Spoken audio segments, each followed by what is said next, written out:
پی بھی رہا ہے، کھا بھی رہا ہے، سو بھی رہا ہے، پی بھی رہا ہے، بول بھی رہا ہے، تجھے مردہ کہا جا رہا ہے، پوچھا میں مجھ سے، ابو جہل جواب دیتا ہے، مصطفیٰ کی غداری نے جیتے جی مجھے زندہ نہیں رہنے دیا۔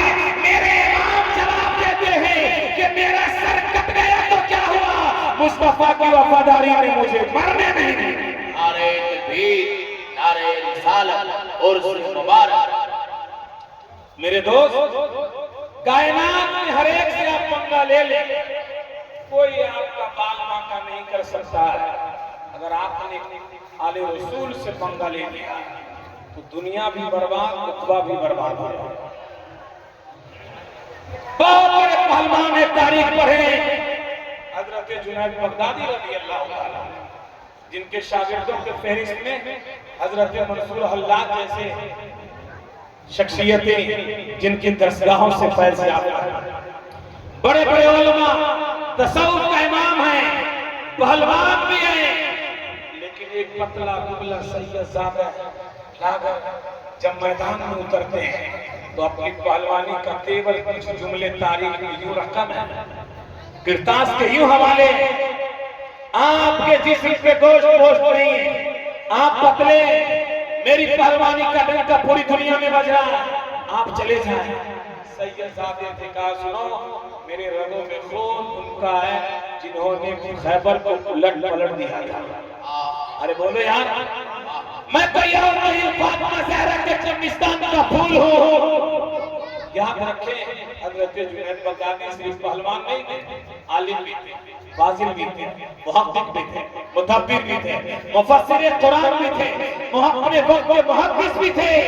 آپ لے کر سینے پہ زمین پر لیٹ جاتے ہیں، پوری دنیا نے آپ کے نام پہ تھوکا تھا، لیکن جب سوتے ہیں خواب میں میرے نبی تشریف لاتے ہیں، ایک طرف حضرت ابو بکر صدیق ہے، دوسری جانب مولا کائنات ہے، میرے نبی کے ہاتھ میں تاج ولایت ہے۔ خلفائے اثنین کہتے یا رسول اللہ یہ کس کے لیے؟ میرے نبی فرماتے میری اولاد کے پیٹ کے لیے جنید بغدادی نے اپنی عزت کو داؤ پہ لگایا ہے، آج میں اپنے ہاتھ سے تاج ولایت ان کے سر پر رکھ دیتا ہوں۔ اب مقام ایسا ہو گیا کہ جب چاہتے آپ، جب چاہتے مصلی کو سمندروں پہ بچھا دیتے اور نماز پڑھ لیتے۔ اب بار ایسا ہو گیا، ملا کیسے؟ اہل بیت کی تعظیم و تقریب کی وجہ سے۔ میرے دوست، میرے نبی نے فرمایا، بخاری کی حدیث ہے کہ میری اولاد کشتی نوح کی طرح ہے۔ جو لوگ نوح علیہ السلام کی کشتی میں سوار ہو گئے، وہ ڈوبنے سے بچ گیا، غرق ہونے سے، اور جو میری اولاد کے دامنوں سے وابستہ ہو جائے گا اس کی ایمان پہ کوئی ڈاکہ نہیں ڈال سکتا۔ کوئی بدعقیدہ فرقہ باطلہ اس کے ایمان پہ ڈاکہ نہیں ڈال سکتا، اس لیے کہ جس پہ اہل بیت کا فیضان ہوگا وہ یہاں بھی کامیاب رہے گا، وہاں بھی کامیاب رہے گا۔ جب نبی نے فرمایا، جب یہ آیت تطہیر نازل ہوئی، نبی نے فرمایا میری اولاد سے محبت کرنا۔ صحابہ نے کہا یا رسول اللہ صلی اللہ علیہ وسلم آپ کی اولاد سے مراد کون لوگ ہیں؟ میرے نبی نے فرمایا علی و فاطمہ و ولد، علی اور فاطمہ، اور ان دونوں کی اولادیں نسلن بعد نسلن قیامت تک رہے گی، ان کے دامنوں سے وابستہ رہو گے تو ایمان کی بھی حفاظت ہو جائے گی اور تقوی کی بھی حفاظت ہو جائے گی۔ اس لیے اہل بیت کا غلام بن کر رہے، ہمیں یہ عقیدہ ملا ہے امام اہل سنت سے کہ اہل سنت کا ہے بیڑا پار اصحاب حضور، نظم ہے اور ناو ہے اطرت رسول اللہ کی، اور جب عشق انگرائی لیتی ہے تو آگے اعلیٰ حضرت کہتے ہیں کہ تیری نسل پاک میں ہے بچہ بچہ نور کا، تو ہے عین نور تیرا، سب گھرانہ نور کا۔ یاد رکھیں مدرسوں میں انسان 7 سال 8 سال پڑھے عالم فاضل بن سکتا ہے، اور آگے پڑھے مفتی بن سکتا ہے، اور آگے پڑھے تقابل یتیم بن سکتا ہے، اور آگے پی ایچ ڈی کرے ڈاکٹر بن سکتا ہے، اور دنیاوی تعلیم سکتا ہے اور وہ عبادت کرے، ابدال بن سکتا ہے، فوتو بن سکتا ہے، لیکن سنیں آل رسول کا مقام اللہ نے دیا ہے، اس مقام پہ وہ فائز نہیں ہو سکتا ہے۔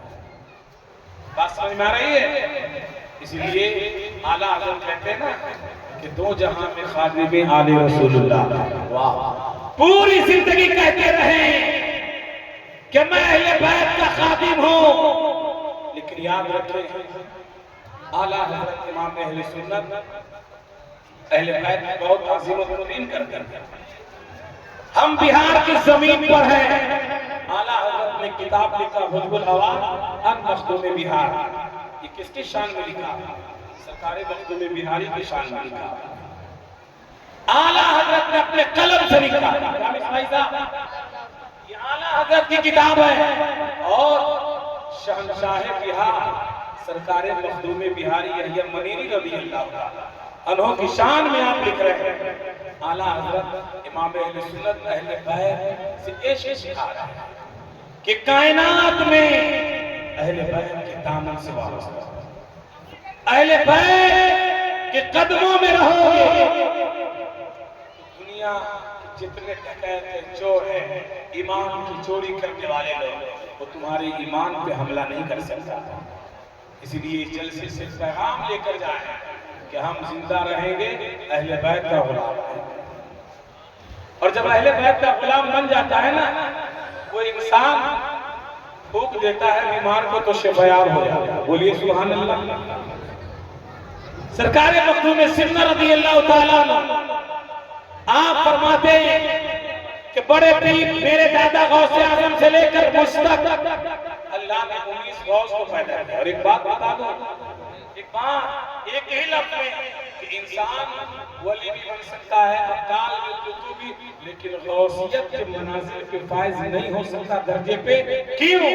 اس لیے کہ غوث بننے کے لیے آل رسول کا ہونا ضروری ہے۔